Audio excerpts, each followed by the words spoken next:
I can introduce Becky first, who is current head coach of Florida Gators, although I think she might be calling time shortly on her career, unless I've read social media wrong, so I apologize if so. And then Lindsey is the head coach for VCU as well. So we've got two very experienced head coaches who have shown great signs of success within the women's games over in the US soccer college environment, and both as players and coaches. So it'd be great to hear about your experiences with both. So Becky and Lindsey, you can unmute. Can you both hear me? Sorry. I can hear you, Steve. This is Becky. Hi, Becky. Nice to hear from you again. Lindsey, are you there? I am here. Hi, Steve. How are you? I'm very good. Thank you very much. And thank you to you both for making the time and being a part of this great event as well. It's, obviously, Becky, we've spoken briefly in the past before through some of our guys in the company as well. So it's nice to hear from you again. Lindsey, looking forward to hearing all about your program as well. So thank you again for joining in. I suppose if just to give a little bit more detail of your backgrounds for the attendees, please, if that's all right. If we go, I'll just go from the presentation left to right, so there's no bias. I think we've just done it by alphabetical order. Becky, would you mind giving an introduction and brief background about your where and how you got to where you are now, please, if possible? Sure. Well, my path is very unique in the sense that it was a little bit of a different era at that time when I became a Division I coach, but I played D3 soccer, Division III soccer at Methodist College. And when I did, my college coach was very involved with coaching at the youth level too. So he got me involved with that very early. So by the time I was a freshman in college, I was able to coach some really elite players through our Olympic development program. And I did that all through my college career. And then when I graduated from Methodist, I really wanted to be a coach at that point. And so I thought my next step would be to be a grad assistant at a school. So I took a job at TCU in Dallas, Texas Christian University. But before I even got started there, the head coaching job at Berry College in Rome, Georgia, which was an NAIA small school at the time, opened. And I ended up getting that head coaching job. So I graduated in May from Methodist, took the head coaching job at Berry. I was 21 years old, probably had no idea really what I was doing at that point, but got kind of thrown into the fire, into a very good team that had won a national championship 2 years before I got there, and stayed there for 5 years and was fortunate enough to win 2 NAIA national championships there, and then took the head coaching job at Florida at 26. And that was a Division I job, which was a big step up. And Florida had a lot of resources, a really, really good job, and have been there ever since, which kind of is what makes my path unique. One, being a head coach so young, never been an assistant coach, and two, starting at Florida at 26 and, remaining there until today, 27 years later. No, fantastic career, and thank you very much for that. And Lindsey, same question to you, please, if that's okay. Sure. Yeah, I think, the coaching background starts with a playing background for me. Grew up in an area where there wasn't a lot of girls soccer at the time. So played with boys until I was 14 or 15 years old. Then went to William and Mary. So I'm the least prolific coach out of William and Mary. There's a few of us out there, Jill Ellis being one. Went to William and Mary, certainly had great coaches that have been a part of growing my love for the game. I was a senior in college when the WUSA failed. So going back to, this is like 2003, 2004. So my professional aspirations were certainly put aside at the time.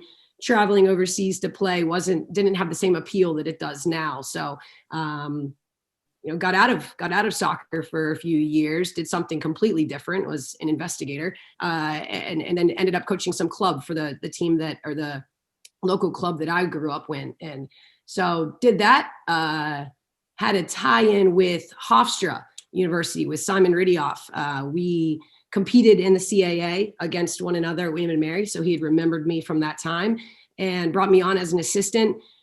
We had a ton of success. Simon could have success with an assistant as a brick wall. So it certainly wasn't me, but we had a ton of success at the time. And that led to future opportunities for myself at Georgia Southern University, for a few years, and now I'm at VCU, where I've been for 8 years. So that's been in my career: assistant at Hofstra, and then was a head coach. I believe I was 28 at Georgia Southern, and now been at VCU for the next 8. Well, two very impressive, and again, thank you very much for joining us. And it's great to hear kind of the transition between both playing and then leading teams as head coach as well. So thank you very much for that. While you're along that pathway, was there any specific kind of professional qualifications that you took, even if that both from a soccer perspective, or like you said, Lindsey, if there was you took that investigator award, did you find that influenced your coaching career as well? As an investigator, no, it was totally separate. I was contracted for the U.S. government doing investigations, and at the time had part-time job with club coaching environment. So I stayed active within soccer with regards to that part-time position, but it was really just more out of the passion for the game. It wasn't until I was able to get on as an assistant with Simon that my college coaching career really started and took off from there. Done a few of the, back when it was NSCAA coaching diplomas, but really my step has been more just through different positions as his assistant, and then as a head coach down at Georgia Southern, where fortunately we were able to have some early success in my years there and go to the NCAA tournament, which was a first in their history. And that's what led me to VCU. Thank you. And Becky, same to you, was there any qualifications or any additional experience you feel has influenced your coaching background now? Well, for sure, just the on-the-field coaching, practical coaching experience that I got when I was in college was really invaluable.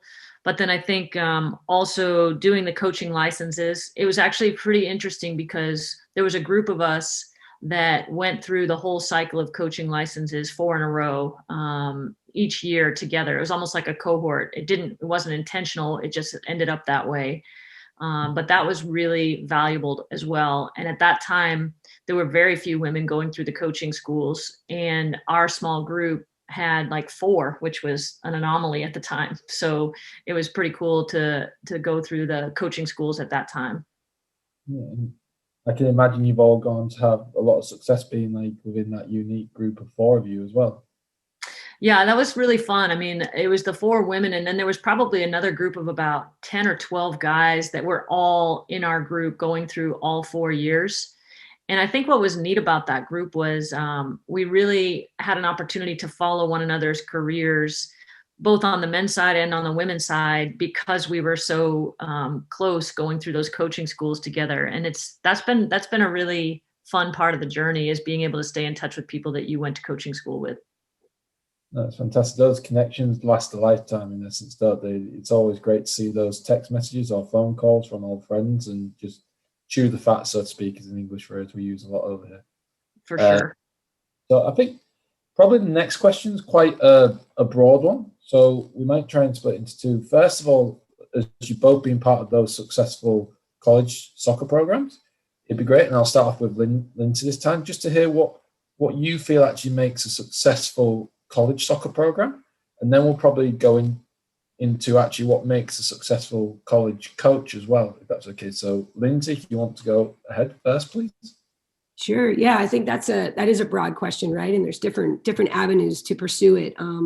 It's a giant puzzle every season, and trying to put the puzzle pieces together. So you certainly you wanting to grow them as people, responsible, emotionally mature, reliable, selfless, resilient people, right? You want to help to mentor these young women into being the best versions of themselves.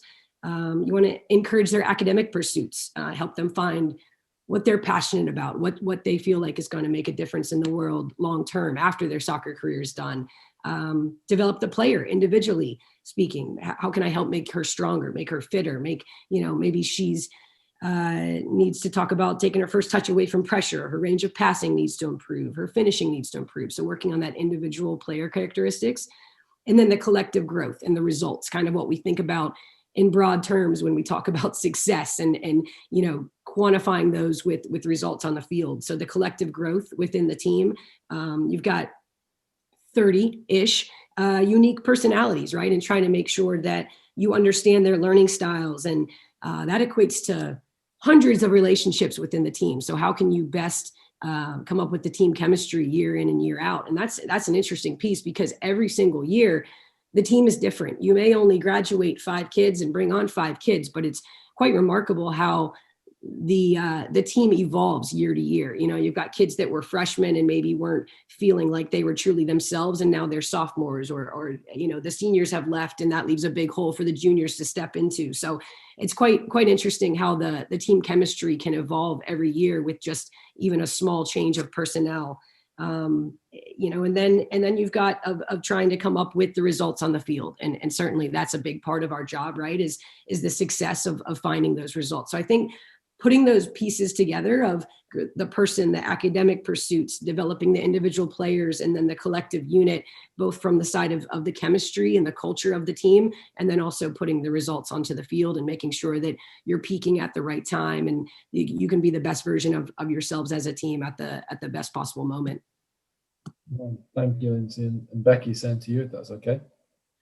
Yeah, Lindsey really hit the nail on the head with that. I think the conundrum of college coaching is you are in a collegiate educational environment, but your job is to win games, and results matter in winning games. And how do you balance those two things? And then, is college soccer a developmental pathway?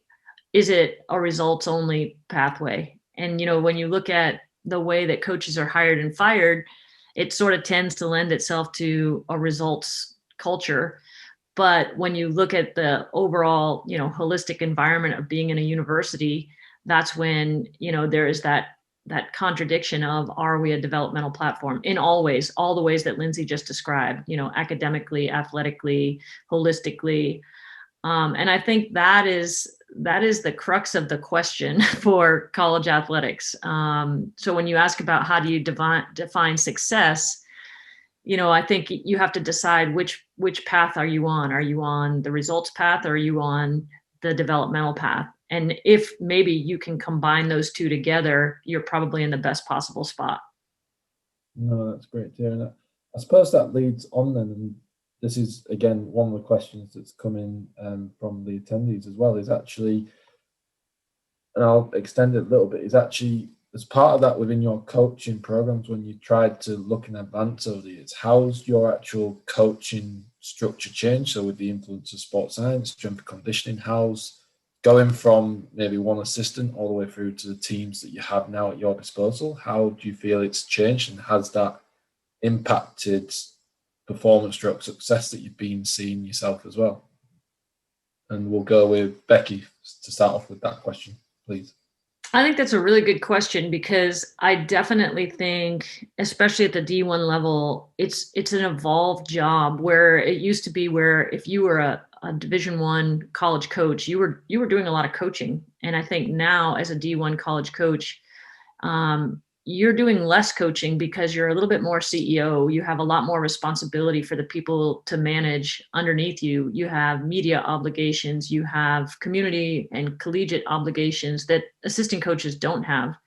So the real people who get to spend the most time coaching in a college program, in my opinion, are the assistant coaches. And the head coach has to manage a lot of the other things that are happening in the program. And that's a good thing, because certainly we've advanced a lot. You know, teams have the ability to, you know, introduce analytics, nutrition, mental health, like a lot of different parts of the program to our athletes. But with that comes the responsibility of managing all those pieces of it too. Brilliant. Thank you, Becky and Lindsey. Same to you.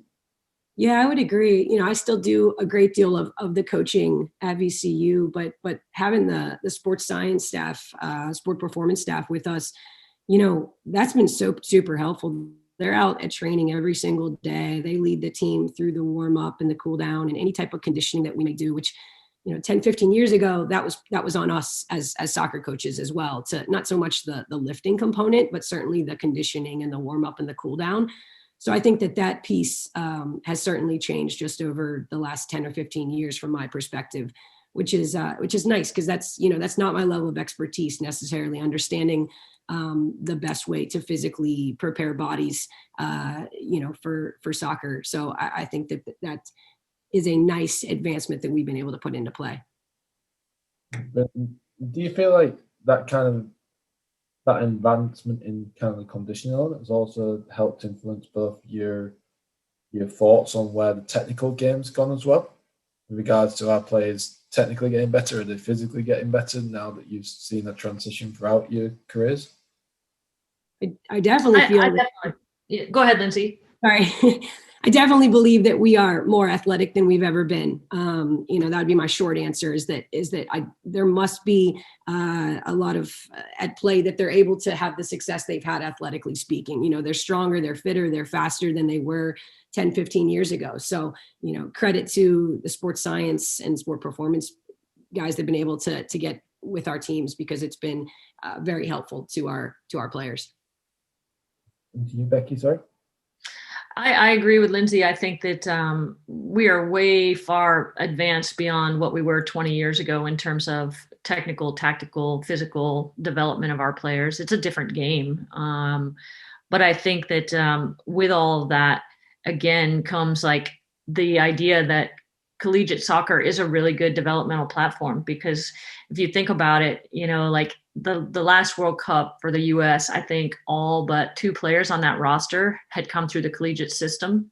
And I think there were over 100 players playing in the World Cup that had at some point in their career come through the collegiate system. And one of the beauties of the collegiate system is that all of our universities have probably more resources than most clubs, most professional clubs, in terms of the ability to provide resources for the players.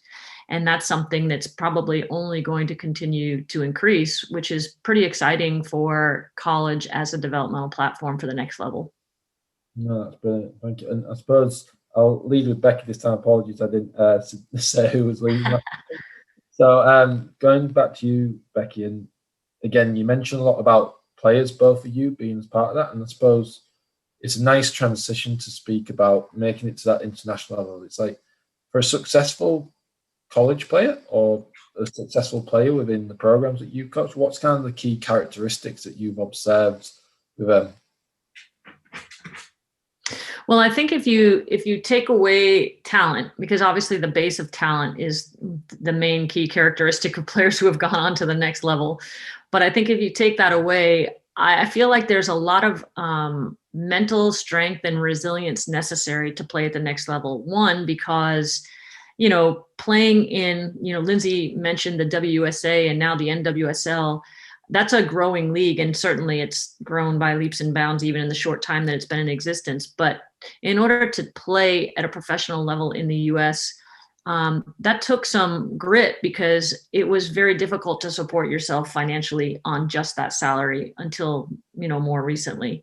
And then if you're going to Europe, there's the whole different cultural exchange. We've had players play at Bayern Munich or in Spain or in different places where, they're having to absorb an entirely new culture, as well as a language, as well as trying to figure out how to exist in a team where they might be the only American. And I think that players that can rely on themselves and find their confidence from within themselves have definitely fared better than those who need a lot of external reward for what they're doing.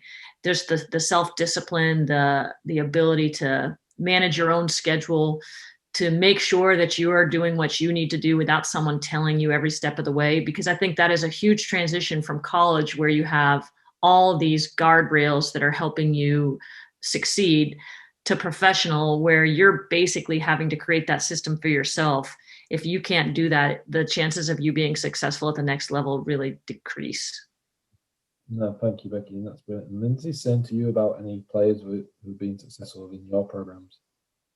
Yeah, I couldn't agree more about the self-belief and resilience. There's going to be so many ups and downs throughout not only your college career, but post-college career, if there's one for you, and just believing in yourself and having the confidence to know that the best is ahead of you. But embracing the hard while doing so, right? Like, I put hard in air quotes, because there's a lot of tough days that are in store for college athletes. And, it's cheesy, but just do it, Nike, right? Like, you just do it. Like the kids that just get on the line and they just do the tough conditioning or whatever's tough for you. Something's, different for everybody, whether it's, lifting or running or, the actual play or technical, tactical, whatever's difficult for you, but just embracing that and understanding that it's a part of the process, a part of the grind, believing in yourself while doing so and being resilient about it.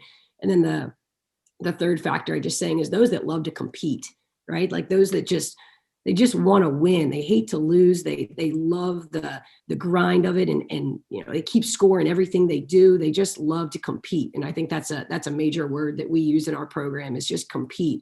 And our kids know that when we're talking about competing, we're just talking about giving everything you have, for intrinsic reasons and wanting to be the best you can possibly be. And I think those are the girls that have gone on to have the most success either later in their college careers or in post-college careers. No, that's brilliant, and thank you. And coming back to you, Lindsey, as well, because it's interesting you talk about the grind and the willingness and want to compete as well. And given the last kind of year, feels like it's been longer than the year as well. How has kind of this COVID period and the pandemic influenced kind of like where you think those successful players are coming from? Have you seen those with a higher self-belief be more proactive? How have you helped them engage to be able to compete and stay competing during these times? Yeah, it's been difficult, no doubt about it. And we've been fortunate that, we trained in the fall, and now we're having our true competitive season now in the spring. We're 2 games in.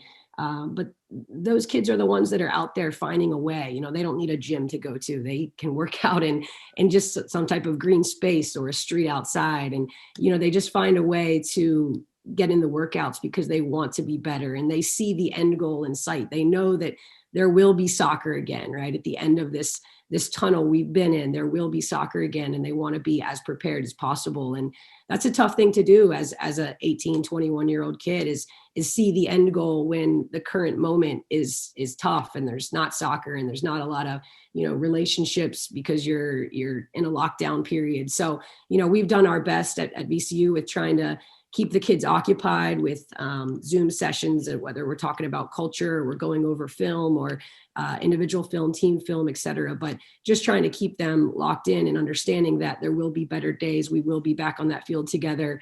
And that's what's so great now is that we are back on that field together and we have been able to play. And the kids are so enthusiastic and excited because it's been taken away from them for so long.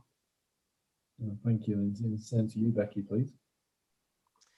Well, there's no doubt that COVID has made us all learn to pivot and be flexible and understand that things aren't going to go as planned most of the time. But, I think one of the things that's kind of unique about this time period is that it's forced coaches to be a little bit more creative in their thinking. It's forced us as coaches to be more flexible too. And people talk about, this generation in a negative way sometimes about, they've never had too much adversity. Well, now they have had some adversity. And I think in the long run, this is going to pay off because it has created players who have to figure out their own training environments at times when we couldn't provide that. They have to figure out how they can do things differently than just, go to a gym when all the gyms were closed. So in the big picture, I think it's a really good thing. I know we all want to get past this and not keep going through it, but I think there will be some things that come out of it that are real positives. Really appreciate that. Thank you. Probably would like to wrap up with the last 5 minutes, and thank you for both for the great insights as well. The last question is kind of like a reflection for yourselves, really, and I'll start with you, Becky, if that's okay, about if you were able to go back in time as the coach that you are now and speak to your younger self, is there any advice or anything you would say for encouragement, motivation, or anything? What would you say to your younger self? That's a great question. I think that 2 things that have probably helped me the most in terms of longevity in my career. One is I have a little jar of Q-tips in my office, and the reason that Q-tip is it stands for quit taking it personally. And I think that's one of the things as coaches, I think when you're a younger coach, you get offended when a player doesn't follow the plan that you've set out for them. And you think it's, that they're just being spiteful to you.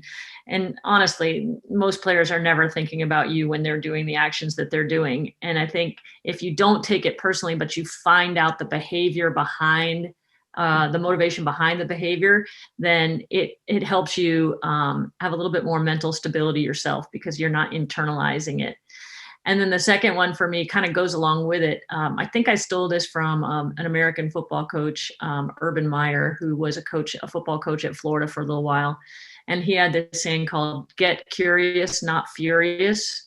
So when you're dealing with 18 to 22-year-olds, they do a lot of things that can fire you up and not in a good way sometimes. And so instead of just getting really mad, really getting curious about, again, like the behavior and the motivation behind the behavior instead of just looking at what the action is.